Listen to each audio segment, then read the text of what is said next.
Hey guys, it's me again. We are going to continue reading Holes by Louis Sachar. Chapter 6. Stanley took a shower, if you could call it that, ate dinner, if you could call it that, and went to bed, if you could call his smelly and scratchy cot a bed. Because of the sanctuary of the water, each camper was only allowed a 4-minute shower. It took Stanley nearly that long to get used to the cold water. There was no knob for hot water. He kept stepping into, then jumping back from, the spray until the water shut off automatically. He never managed to use his bar of soap, which was just as well because he wouldn't have had time to rinse it off the suds. Dinner was some kind of stewed meat and vegetables. The meat was brown and the vegetables had once been green.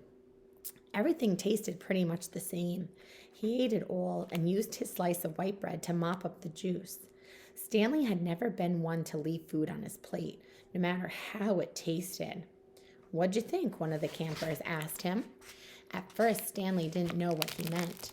"They sent you here for a reason."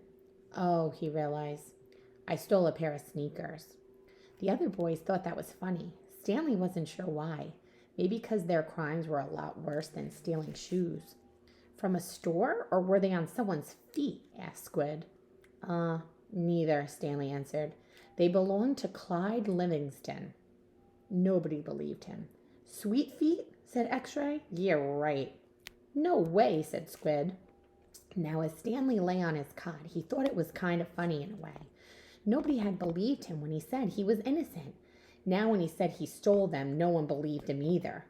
Clyde Sweetfeet Livingston was a famous baseball player. He'd led the American League in stolen bases over the last 3 years. He was also the only player in history to ever hit 4 triples in one game. Stanley had a poster of him hanging on the wall of his bedroom. He used to have the poster anyway. He didn't know where it was now.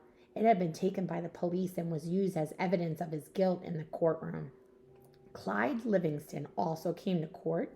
In spite of everything, when Stanley found out that Sweetfeet was going to be there, he was actually excited about the prospect of meeting his hero.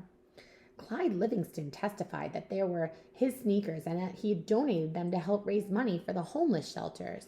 He said that he couldn't imagine what kind of horrible person would steal from homeless children. That was the worst part from Stanley. His hero thought that he was a no-good, dirty, rotten thief. As Stanley tried to turn over on his cot, he was afraid it was going to collapse under all his weight. He barely fit in it.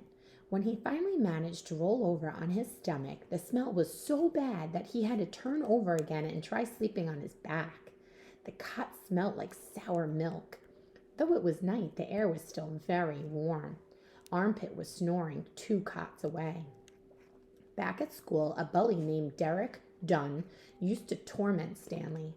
The teachers never took Stanley's complaints seriously because Derek was so much smaller than Stanley. Some teachers even seemed to find it amusing that a little kid like Derek could pick on someone as big as Stanley.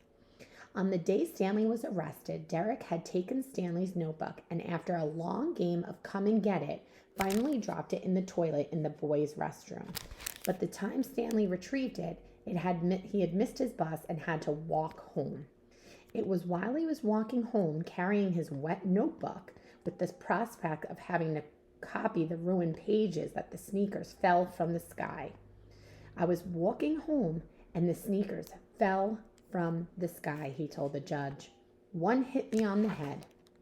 It had hurt too. They had actually fallen from the sky. He had just walked out from under a freeway overpass when the shoes hit him on the head." Stanley took it as some kind of sign. His father had been trying to figure out a way to recycle old sneakers, and suddenly a pair of sneakers fell on top of him, seemingly out of nowhere, like a gift from God. Naturally, he had no way of knowing they belonged to Clyde Livingston. In fact, the shoes were anything but sweet. Whoever had worn them had had a big case of foot odor. Stanley couldn't help but think that there was something special about those shoes, that they would somehow provide the key to his father's invention. It was too much of a coincidence to be a mere accident. Stanley had felt like he was holding destiny's shoes. He ran. Thinking back now, he wasn't sure why he ran. Maybe he was in a hurry to bring the shoes to his father, or maybe he was trying to run away from his miserable and humiliating day at school. A patrol car pulled alongside him. A policeman asked him why he was running.